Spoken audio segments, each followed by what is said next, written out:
Let's get some reaction to what's been said by President Cyril Ramaphosa this afternoon, the chair of the South African National Editors Forum, the person sort of hosting but virtually all of this. Mahlatse Mahlase joins us now. Mahlatse, good afternoon to you. Firstly, seemed quite strong comments from the President that the government respects the role that the media is playing, that government will not stop journalists from playing the role that they are supposed to play. Are you satisfied with what he said? We are indeed satisfied. Good afternoon. Thank you, Stephen. Since this presidency came into office, we have been having conversations with them, especially about regular engagement with the president.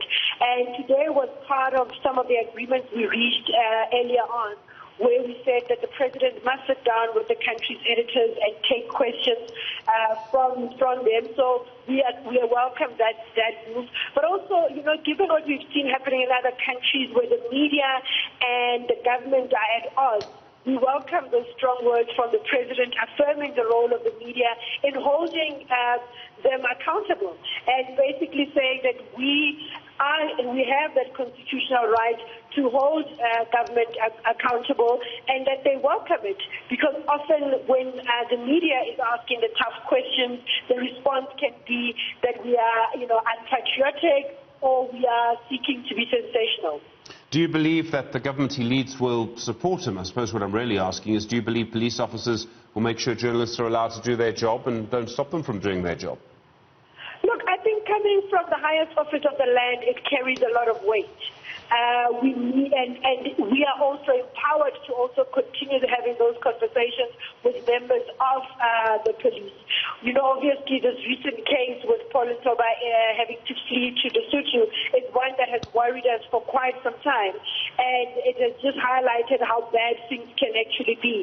And now hearing from the president that he will be speaking to the Minister of Police to ensure that he is safely returned, and we have the assurances that nothing will happen to him, we really do welcome it, and we're hoping that the men in blue were actually listening, that what we are doing is an important and critical part, especially in driving the message around COVID-19. This was one of the first times in several weeks the President's actually taken questions. We've seen addresses to the nation from him, but he hasn't taken questions for at least 3 weeks by my count. How important is it for the President in a situation like this to take questions?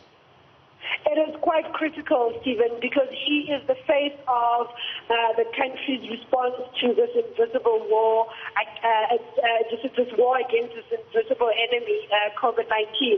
And you heard my colleague there also saying that we need the president to take questions when he addresses the media.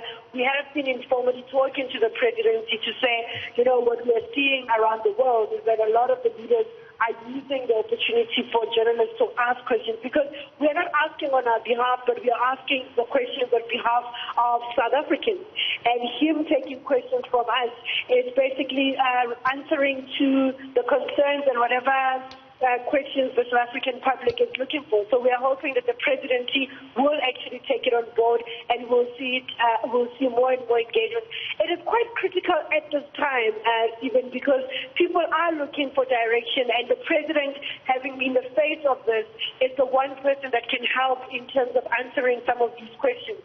And him answering to the public will definitely go a long way, not only in restoring that relationship of trust between him and the public, but also just ensuring that information is shared and people do understand what the government's plans are.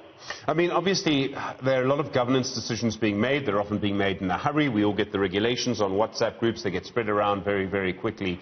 Do you believe government has been properly transparent during this time? And I say that knowing that it actually can be harder to be transparent when you're changing things so quickly, when you're making governance decisions so quickly. I would also say it's also harder to keep secrets when you're changing things so quickly. So maybe journalists are finding it easier. Look, I think there's still more that can be done. Some of the things that we've been asking for example, is that can we have a breakdown of the numbers of people infected in specific suburbs, townships, towns, etc. The Western Cape is one province that does it very well, but other provinces have not followed through. For example, in Gauteng, they tend to give more a regional picture as opposed to specifics in a township or a town or a suburb. We've also been asking for numbers of people that are in hospitals, and I think this is going to be quite critical, especially when we're seeing the number of people that are testing positive increasing at the rate that is expected, and that issue around whether we have enough ventilators, we have enough ICU beds, etc. The government will have to give us those details. I think given the way they have been operating, sometimes press briefings are cancelled, sometimes are postponed. That is not welcome at all. It increases confusion. I think just now we've got confusion around whether schools are opening tomorrow or not, because we've got a front page of a Sunday paper saying that they won't be opening, and the Education Ministry is only planning a press conference at around 6 p.m. Some of these things, we think that they need to, just think around how do we accommodate the broader South African public when big decisions like those ones are taken. And Mahlatse, I must ask, I am a product of the 20th century, so I am slightly old-fashioned. But it must be incredibly frustrating being a reporter and only being able to send questions in on WhatsApp group or via a phone, as they do at the moment, rather than actually being in the room where you can have the back and forth, the physical back and forth with the minister. Once all of this is done, are you going to push for an end to virtual press conferences and real physical ones again? Stephen, I think I agree with you. There is power in being in the room and also being able to when questions are being evaded, to still be able to follow up and insist on answers.